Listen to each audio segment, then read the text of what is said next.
Welcome to the Glenn Beck program. Tonight, I want to talk to you about the crossroads that we're at. I believe that we're going to be confronted with something that's going to ask us to make a decision. We don't want to be standing there going, I guess that way.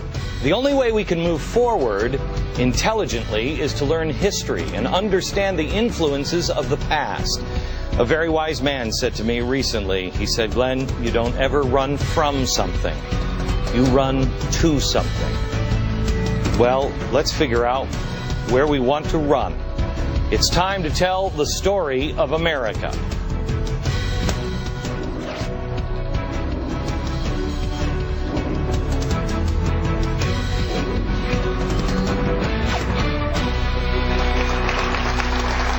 Hello, America. I want to tell you a story that really kind of happened here in America. It's going to solve so many problems. There are so many questions. So we were just talking. We have a studio audience in today. And I had just said right before we went on the air, it's amazing that free enterprise system lasted as long as it has. Because everybody kind of knows why it works or that they believe in it, but they don't know exactly how it works or why they believe in it. You will after the end of the program tonight. I want to start in 1945. The guns had finally drawn silent in Western Europe. The bombs had stopped falling. The skies were no longer filled with the scream of the fighter planes. The invasions were over. The battles were finished. The Allied forces had won. World War II was over. But this was not the end. This was the beginning of what we're facing right now. Perhaps, maybe even a more important war was just beginning in 1945. Europe was decimated politically, structurally. They faced the daunting task of starting over from scratch. They had the opportunity to start over from the beginning. Clean slate. Unfortunately, it was a confused time. Americans had just come off the Great Depression.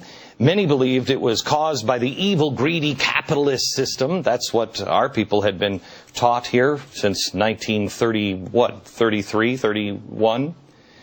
The question that loomed largest over many countries around the entire globe and here in America is, what do we do now? Now what? I mean, it was an economic collapse, they thought, that caused all of this. Should we risk another economic collapse? How about if we let the government control the economy? Sure, I know fascism and a dictatorship, it's bad because it led to Mussolini, but a lot of people back then thought Mussolini was okay until the very end. Hitler. Okay, there was a really bad example of Hitler, but maybe it was just the wrong guy running the economy. The eventual deciding factor in the war after the war came from a very unlikely source. He was an unknown. He was originally from Vienna. His name was Friedrich A. Hayek. I bring him up today because he's kind of an aha moment for a lot of people. We're in a similar war today, but if you don't know history, you don't know about this man. If you don't know history, you can't make the decisions that we need to make. Starting in the early 1940s, Hayek began writing a little book called The Road to Serfdom. The book clearly and logically explained how any form of central government planning usually leads to serfdom or servitude, slavery. It extinguishes freedom. He wrote this because he couldn't understand why Great Britain was doing this. He didn't do it because of fortune or notoriety. In fact, it was the opposite. Material like this was banned everywhere. Germany banned it. He was writing it because he considered it, and to quote him, a duty which I must not evade, end quote. He believed that there was a real possibility that Europe and America would move in the same direction as fascist Italy, or Germany without the mustache, or Stalin. After all, England had been, in bed with a Fabian socialist, and England was starting to do all of the nationalized stuff. If you don't know what the Fabian socialists are, You look them up. Fabian socialists are kind of like our evil early 20th century progressives. George Bernard Shaw, who I showed you in our documentary, The Revolutionary Holocaust, he was a Fabian socialist. Give you a little taste of what they believed. Here he is.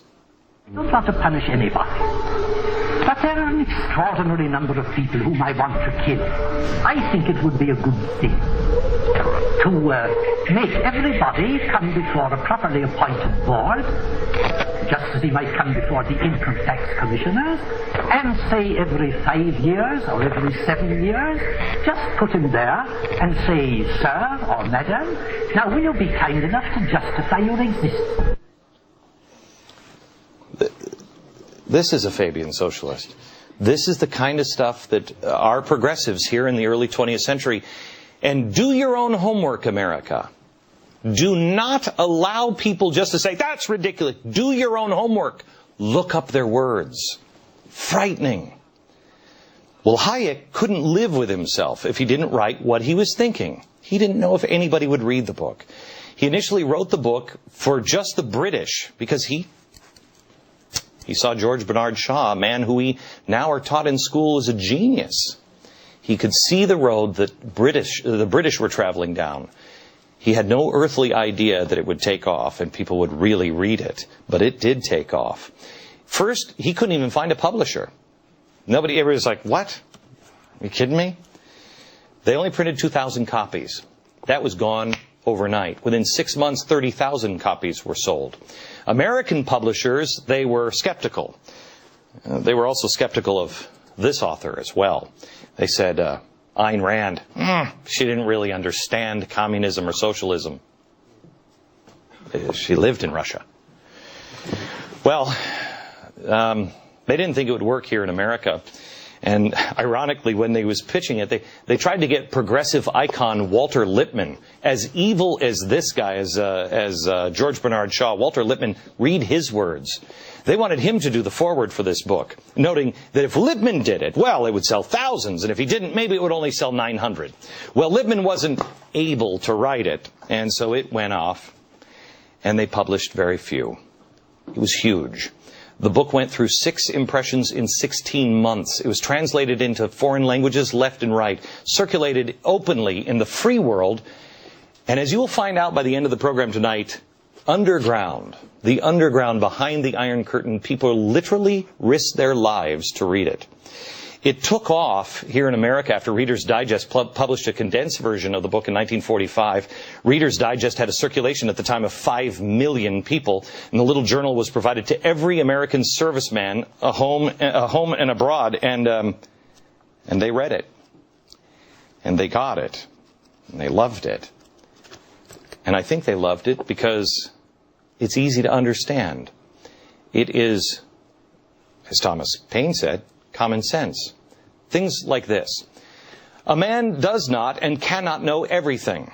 And when he acts as if he does, disaster follows. Good common sense.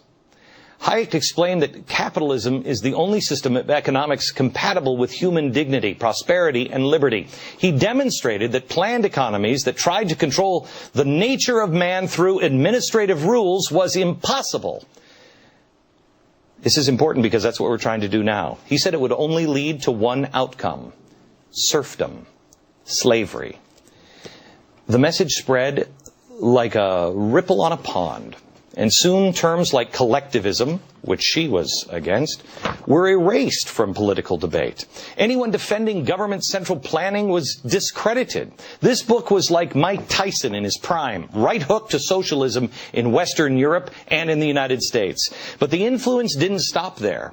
It has inspired political and economic leaders for decades since. Most famously, you know who loved this book? Ronald Reagan. Reagan praised Hayek. He talked about people waking up to the dangers of big government. He said this guy did it. That brings us to today. We're in trouble. We have fallen off the wagon. We don't even know what we're doing anymore. People can't defend their point of view. A few years ago, this is probably 5 years ago, I started asking myself questions, and I bet you every single member of the audience has asked themselves this. Maybe you have. How did this happen to us? How did we get here? How are we here? Nobody had any answers. I started reading history. It didn't take long for me to realize that we were completely disconnected from our own history, making us incredibly vulnerable to repeating the mistakes of the past. If you don't know the past, you will repeat it. Look what we're doing. We now have a government car company, a government bank. We're talking about government oil companies, government hiring all the workers, 411,000 for the census, $14.5 billion to count people.